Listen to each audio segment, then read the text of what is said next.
अवघ्या काही तासांपूर्वी जन्मलेलं हे बाळ आणि स्ट्रेचरवरून आणलेली जवानाची ही पत्नी, हे दुर्दैवी दृश्य साताऱ्यात पाहावं लागलं. देव इतका कठोर का होऊ शकतो असा सवाल मनात यावा अशी ही बातमी. एकीकडे मातृत्वाचं सुख पदरात टाकलं तर दुसरीकडे सौभाग्याचं लेणं हिरावून घेतलं. साताऱ्यातल्या जवानाचा मृत्यू ही दुर्दैवी सांगड घालून गेला.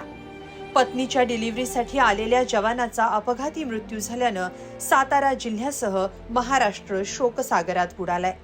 काय घडलं, कुठे घडलं, कसं घडलं, पाहूया.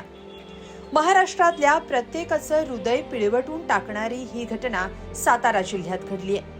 जिल्ह्यातल्या दरे परिसरात राहणाऱ्या जाधव कुटुंबावर दुःखाचा डोंगर कोसळलाय. भारतीय सैन्य दलात कार्यरत असणारे जवान प्रमोद जाधव यांचा अपघातात दुर्दैवी अंत झालाय. जाधव हे सिकंदराबाद श्रीनगर इथं भारतीय सैन्य दलात सेवा बजावतात. साताऱ्यातलं दरे हे त्यांचं मूळ गाव. प्रमोद जाधव यांचं आईचं छत्र आधीच हरपलंय.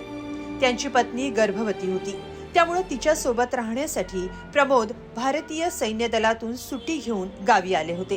काही कामानिमित्त जाधव दुचाकीवरून वाढे फाट्याच्या दिशेनं जात होते.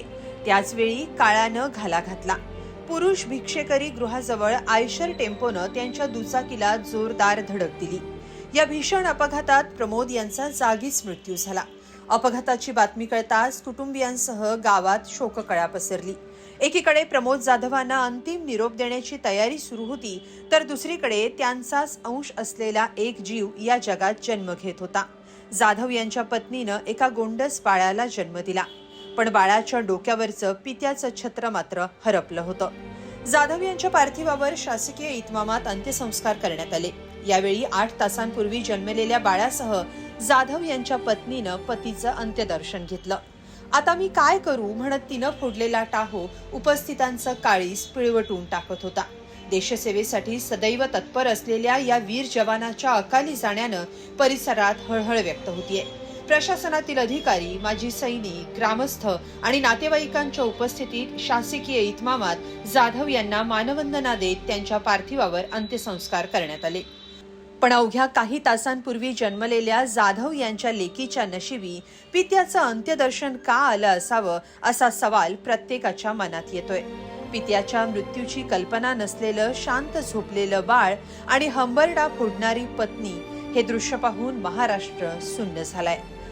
जाधव कुटुंबासोबत नियती इतकी कठोर आणि देव इतका निष्ठुर का झाला असेल? निशब्द करणारी ही घटना महाराष्ट्राला सुन्न करून गेलीये.